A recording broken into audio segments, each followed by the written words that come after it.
ꯉꯁꯤꯗꯤ ꯀꯔꯤ ꯊꯣꯡꯒꯦ ꯇꯧꯔꯤ ꯑꯗꯣ ꯃꯌꯥꯝ ꯌꯦꯡꯃꯤꯟꯅꯔꯁꯤ ꯑꯩꯅ ꯀꯔꯤ ꯊꯣꯡꯕꯒꯤ ꯃꯑꯣꯡꯁꯦ ꯗहीꯁꯦ ꯅꯨꯃꯤꯠ ꯅꯤꯅꯤ ꯍꯨꯝꯅꯤ ꯁꯨꯔꯦ ꯆꯥꯗꯕ ꯂꯝꯖꯦꯛꯄꯁꯨ ꯄꯥꯝꯃꯨꯏ ꯑꯗꯨꯅ ꯑꯩꯅ ꯀꯔꯤ ꯑꯣꯏꯅ ꯊꯣꯡꯗꯣꯛꯑꯒꯦ ꯍꯥꯏꯅ ꯁꯤꯗꯤ ꯀꯔꯤ ꯊꯣꯡꯉꯒꯦ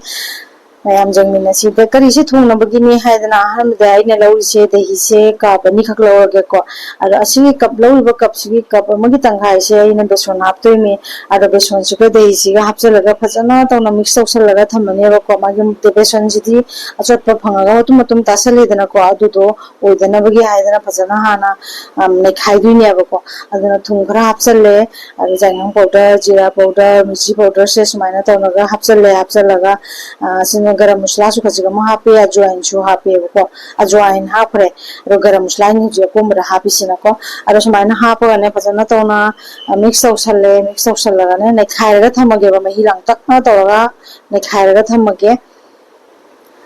इसिंसे हापचलगा नैखायरगा सुमायना तौना ngak thitlaga thamani bako aduga sumaina sisena nakanda thitlaga thamani do nakana madana amgumu bora haunaba gini haina pesa mamuk sembe matauta adu su besona sum semdoini adu besonje siga ina lawal bakaba magi chang sum lawjare bako aduga siga tilau khara su chop tawraga thamme asiga amgumu jayang powder jira powder mirchi powder khoi chapchana hapchalani bako aduga ina siga haptuise adiga powder khara am hapchale suta adu baking soda adu apetang jamal masagi chang hapchale thum khara hapchale aman tawra fajana tawna khusina ne fajana bora thitpa dumaina ne ai thilane bako ising khaji khaji hapaga ne mahi se jamna su langhal loidaba jamna sune tight oidaba dune bako thumne komra hapise asi suman tawna hapchalaga ina bora se semage ब्रासिंग बगी paste से सुमाइना सिगी चांग से सुमाइना इदुन मको खोगी jamna ne langba suna taba jamna kungba suna taba da ado sumaina semaga thamme aduga ina siga bora una bagi injang thongna bagi na nakana ni makta ge se thagalaga thong se ba ko ahambada ina sise ngasai ina beson ga dahi ga nei giba mehi to ado siga sok tawduina ba ko ado ana sok tawra siko ado sok tawna bagi haidana ina thamba mehi se ase khara sing khara ga mapsan bai mathau ta adana sing ju khaji ka ma hena apsele ke mehi se langhan duine ba ko aduga hoji ase se ana sok tawra si sok tawba sidi kamaina tawgani haibada ko ai khang siga ne ko घी अपसु जाय अरैदि घी नत्रे हापिसे refine oil न सुम हापे बको refine oil Sissu जाबम dress खक्ता आइरमे अदुगा सिगाइना हानबदा हापिसे जीरा मपुम दो अदु खरा हापचले अदुगा मेथी खजिगा मसु हापचले हंगाम मरुनी सिना हापिसे सिसे हाना खायरगे अदुगा maize जाना कलहलोय बको असिगा इना उजु हापिसे सिंग सुबदो खजिगा मा हापचले अदुगा करी पत्ता खजिगा मा हापे असिसे सुमाइना ओखायरनी चिंगा ओखायरबा मतुंगदा इना तिलो खरा चॉप तौरी अदुसु हापचनजरे असिमो ओखायरगा ngawraga jamna kana di ngawroye bako चिंगा ngawminaraba matungda moina uju haptuise फदिगोम असुबतो अदुगी पाउडर अदु खरा मा हापचलनी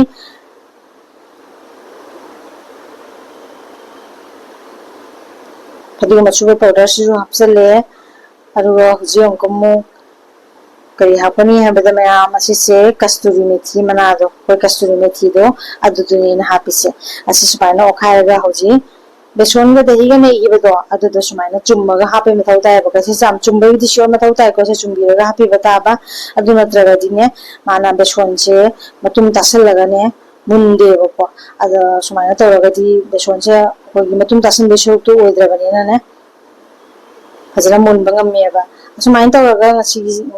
kari thongba injang se sok tawre sok chani thonga tawba tai aduna asina hanbagi sok ni mayam हौजी मुंजांग जे सुमाने तबि तबि ओलगा दे सगोलप ngai se bako mai se jamna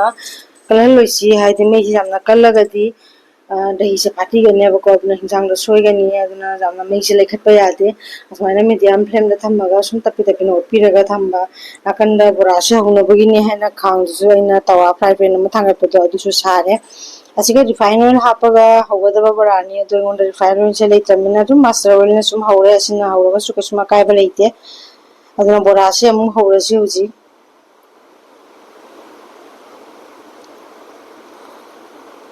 बोरा से पिक पिकना सुमाइना थादरगा हौरे अदुगा अमु ओंधोनी ओंधोगा मुल्लगा नेको अदुम नाकंदा हिंजांग से सगोलपगा चानरने बको अदुगा सुम हिंजांग से हापचलगा लोरे अदुगा जाम कुइनादि फुटलरोय हिंजांगसे मैम ट्राई तौर हावी चमतंग को आलू की सरुक जाऊद्रे बेसोन सूम हौबनी बोरासे नाकन मुल्लब सूमायन ओंधोगा नाकन मुल्हलनी लौखलगा करीसिगा हापचलनी